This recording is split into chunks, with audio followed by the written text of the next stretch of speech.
What we're doing is we're going to maximize the space and how much rent we could get, and I'll show you just exactly how. Hello everyone, my name is Jonathan, and in today's video we're going to talk about a property that we actually closed overseas here in the United States. We're going to go over what we're planning to do with it and how the whole process around closing when you're in another country here in the States. So the property was under agreement in around February of this year, 2022, and we were going to be traveling at the end of that month in February. So the way that we actually got an agreement was interesting because I've never seen this before. It was a broker that had auctioneer's license, and the property was actually listed on MLS. And she structured it just like an auction where, you know, the highest bidder will get the place. And I saw a lot of potential in the property, and that's where we put the highest bid. We got it under agreement at $850. So at the time we were thinking that we were gonna flip the property and we were gonna convert them into 2 townhouses, 2 condos, and sell them off each at around $650. They had potential of having an in-law suite, and then one of the units had a huge garage.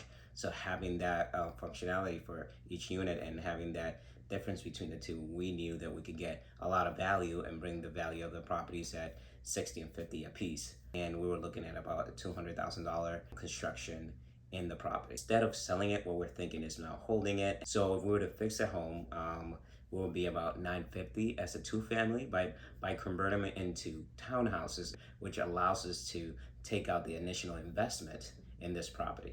Given the fact that we need to close overseas, we talked to the vendor about doing a potential virtual closing, which he said no to.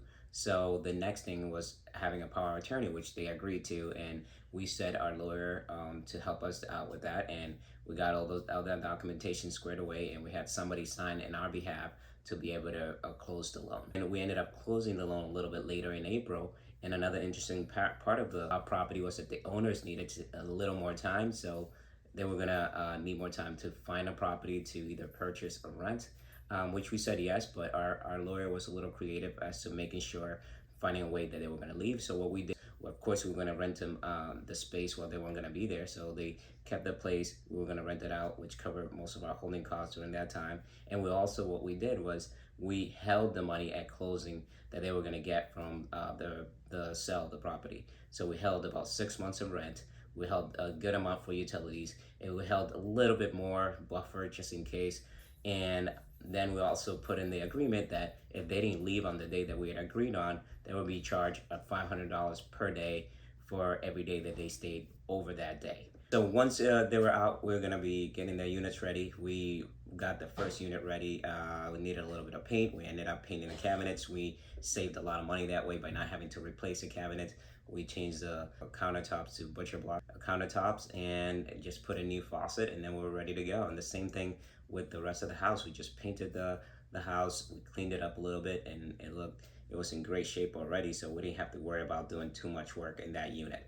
Now that unit is going to be renting out for $3,200. So on the other half of the unit, that's where we're going to be a little more creative since it's a bigger unit. And what we're trying to do there is we're going to try to split the unit into 2 halves now while keeping a common space of the kitchen, right? So you're going to see how we're going to do that in the video as we walk along.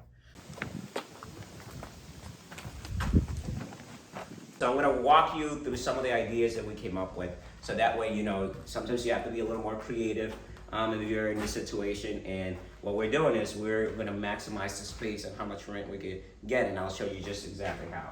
So the space here is going to be the living room, and it's going to be the kitchen on this side, right? So we have, you enter into the space, you have your living room, you have your kitchen space, and now you have the second side of the house. So that second side of the house, the goal is going to be to either get 4 roommates or potentially rent it to a single person that wants more privacy on their own. Now, the key is you could only have 1 kitchen in this entire space, right? You also need to have 2 egress, an egress in the front and on the back, or 2 egress spaces in the unit, which we'll have.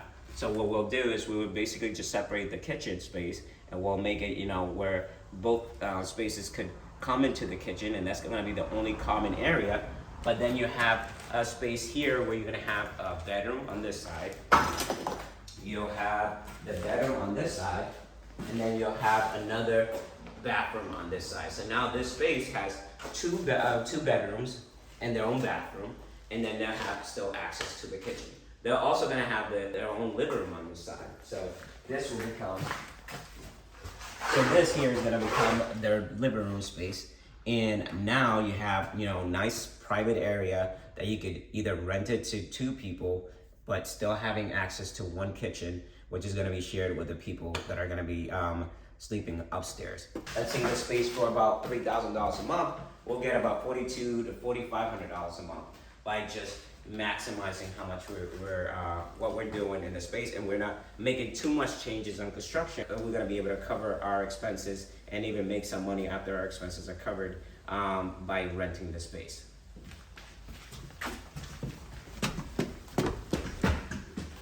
So on the second floor, we have, again, 2 bedrooms, and you're gonna have an office. Again, we're looking for working professionals. You know, you're gonna have your own private office space, or you're gonna be sharing with another person, or however they want. It could be for like 2 people. And then they also have their bathroom. So now they have nice and private. It's on the second floor. They have access to a private living room, and then they have access to a shared kitchen for both sides. So that's how you become a little more flexible and a little more creative when you start looking at deals.